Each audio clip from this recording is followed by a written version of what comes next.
लक्ष्मण अत्री साहब, इसमें एक ये भी प्रावधान है कि राज्यपाल चाहें तो केयर टेकर मुख्यमंत्री के तौर पर उनको बनाए रख सकते हैं, और इसमें असेंबली डिजॉल्व करने की प्रक्रिया पहले भी कई बार हुई है, वो अपने फायदे के लिए हुई है कि जो अर्ली चुनाव, मुझे लगता है 99 में शायद चौटाला ने में 99 या उसके बाद, मतलब ये अलग अलग राज्यों में समय समय पर हुआ है कि अर्ली आपने चुनाव करा लिए, ताकि आपको लगा कि इसमें आपका फायदा। शायद हुडा ने किया था शायद 2009 में। तो ये अलग अलग समय हुआ है, और यहाँ जितना मैं समझ रहा हूँ, संवैधानिक विशेषज्ञ ज्यादा बताएंगे कि ये प्रावधान है कि वो केयर टेकर मुख्यमंत्री बने रह सकते हैं असेंबली भंग होने के बाद। तो इसमें क्या दिखता है, आप चूंकि आप भी इसके जानकार हैं वो, और उसके बाद इसके मायने अगर बीजेपी के लिए प्लस माइनस। अजीत जी, एक तो बहुत बिल्कुल आपने सही कहा कि इसमें केयर टेकर चीफ मिनिस्टर बने रहेंगे और केयर टेकर ही कैबिनेट बनी रहेगी, लेकिन उन पर एक बार होगा कि वो कोई भी बड़ा पॉलिसी डिसीजन नहीं ले सकते ड्यूरिंग दिस, जब तक चुनाव होते नई सरकार में। He will only remain as a caretaker. विधानसभा भंग हो गई है, सारे विधायक पूर्व विधायक हो गए हैं, और जो कैबिनेट है, मुख्यमंत्री और मंत्री, they can continue as caretaker. एक तो ये इसमें व्यवस्था है जो आपने बिल्कुल सही कहा। दूसरा, ये क्यों हुआ ये जानना बड़ा इंटरेस्टिंग है। आपके दर्शकों के लिए सबसे महत्वपूर्ण बात ये, देश के इतिहास में ये पहला अवसर है, और ये क्यों हुआ, ये भारतीय जनता पार्टी की उन चीजों को एक्सपोज करता है जो आजकल का मीडिया कवर नहीं करता। आपको पता है कि भारतीय जनता, जिस दिन ये विधानसभा जब आप भंग कर रहे हैं, अब इस समय भारतीय इसमें जो विधानसभा की इफेक्टिव स्ट्रेंथ है वो 81 है, 81 आउट ऑफ 90। नो रिजाइन करके चले गए, इधर चले गए, उधर चले गए। उनमें से बीजेपी के पास 41 एमएलए है, 81 में से 41, मीनिंग देयर बाई कि बिल्कुल थिन मेजोरिटी पे है वो। अब मैं असली बात बताना चाहता हूं आपको कि हुआ क्या है।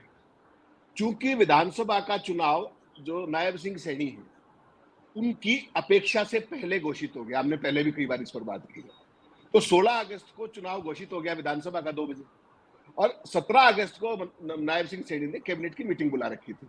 और उस मीटिंग के अंदर ऐसा कहा जाता है, मैं उससे स्वीकार नहीं करता, सहमत नहीं होता, इनका ये दावा है कि हम 17 तारीख को विधानसभा के सेशन की तारीख फिक्स करने वाले थे, which is not the case otherwise, वो मत बताऊंगा आपको। तो उसमें क्या था बेसिकली, आपको पता उस टाइम भगदड़ मची हुई थी, कोई जेजेपी से भाग रहा था, कोई यहां से भाग रहा था, कोई कांग्रेस की तरफ जा रहा था, कोई बीजेपी की तरफ जा रहा था, लाइक दैट।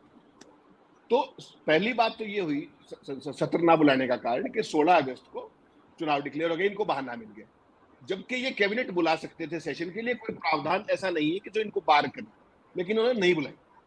फिर अब 13 सितंबर लास्ट डेट थी, 12 सितंबर एक्चुअली, 13 मार्च को लास्ट सेशन हुआ था। अब स्थिति क्या हुई वो जानना बड़ा इंटरेस्टिंग आपके दर्शकों के लिए।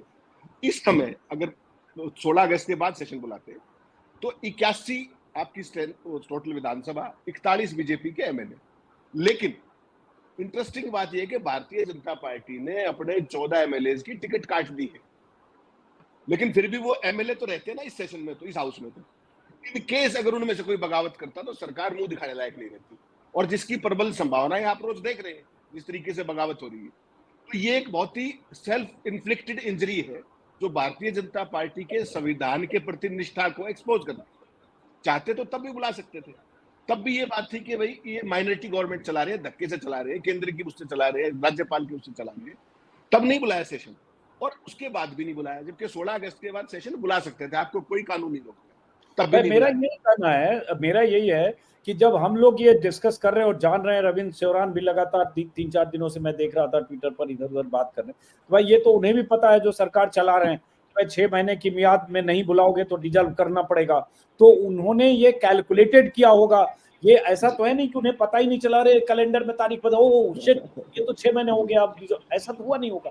तो ये इसी को हम डिकोड करने की कोशिश कर रहे हैं कि ये क्या सोच कर किया। एक दलील उनकी थी शिवरान साहब की बहुत सारे ऑर्डिनेंस की, और वो भी वाजिब बात हो सकती है कि गले में अभी कोई हड्डी नहीं, गले में फंदा नहीं डालना चाहते हैं, तो इसलिए चलो टाइम बाय किया, बेसिकली टाइम बाय किया, और उसके बाद पता नहीं हम आएंगे नहीं आएंगे, कौन आएगा, तो अभी हम उसको मतलब लफड़े पचड़े में क्यों पड़े, एक हो सकता है। दूसरी और कोई वजह जो आप बता रहे हैं उसमें बेसिकली था कि देखिए वो घोषणा कर दी। आप इसमें अजीत जी इंटरेस्टिंग बात क्या है, 1,20,000 कर्मचारी जो थे कौशल रोजगार विकास निगम के, वो तो बेचारे ठेके के हैं, इन्होंने क्या घोषणा की कि आपको रोजगार का प्रोटेक्शन दिया जाएगा up to 58 years of age, लेकिन एक रेगुलर एम्प्लॉय वाली सारी फैसिलिटी नहीं मिलती उसमें।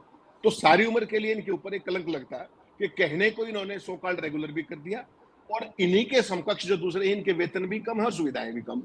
तो जिंदगी भर के लिए बीजेपी के ऊपर एक ये रहता है कि इन्होंने इस तरह का एक फैसला किया। और आपको पता है 1,20,000 कर्मचारी थोड़े नहीं होते, बहुत, हरियाणा जैसे स्टेट के अंदर बहुत हो, 1,20,000 परिवार है एक्चुअली वो। तो एक परिवार में अगर 4 आदमी माने तो 4,80,000। तो इन्होंने घोषणा तो कर दी, नोटिफाई भी कर दिया 14 अगस्त को, लेकिन उसको ऑर्डिनेंस को रेगुलराइज नहीं करा पाए। That is the real problem. और उसके बावजूद भी अगर ये चाहिए, आप उसको भी टालते तो भी हाउस बुला सकते थे। मैं फिर कह रहा हूँ, कोई प्रोविजन हाउस बुलाने से नहीं रोकता इनको। आपको ध्यान होगा कोविड के दौरान भी सब कुछ नहीं, लॉकडाउन उसमें था, एक सारी संकट कानून वो थे। था, ऑर्डिनेंस अगर कुछ था जिसका जिक्र शिवरान करे, ऑर्डिनेंस की 6 महीने की मियाद है, वो लैप्स करता। हालांकि उसका भी दूसरा पहलू, ऑर्डिनेंस दोबारा 6 महीने के लिए ऑर्डिनेंस जारी हो सकता है, एक बार और ऑर्डिनेंस आ सकता है। हाँ, लेकिन उसके ऊपर सब कोड ऑफ कंडक्ट लागू होता है फिर, हाँ, क्योंकि कोड जो ऑफ वो चीज कंडक्ट है उसके ऊपर कोड ऑफ कंडक्ट लागू हो जाएगा, क्योंकि चुनाव की घोषणा हो चुकी है। तो बेसिकली बीजेपी ने अपनी एम्बेरसमेंट को अवॉइड करने के लिए हरियाणा की विधानसभा को 52 दिन पहले, कार्यकाल में भी 52 दिन बचे हुए, आज 52 दिन पहले भंग कराया है। और जैसा पहले कहा कि आज तक के भारत के इतिहास में इस तरह की संवैधानिक स्थिति कभी नहीं आई।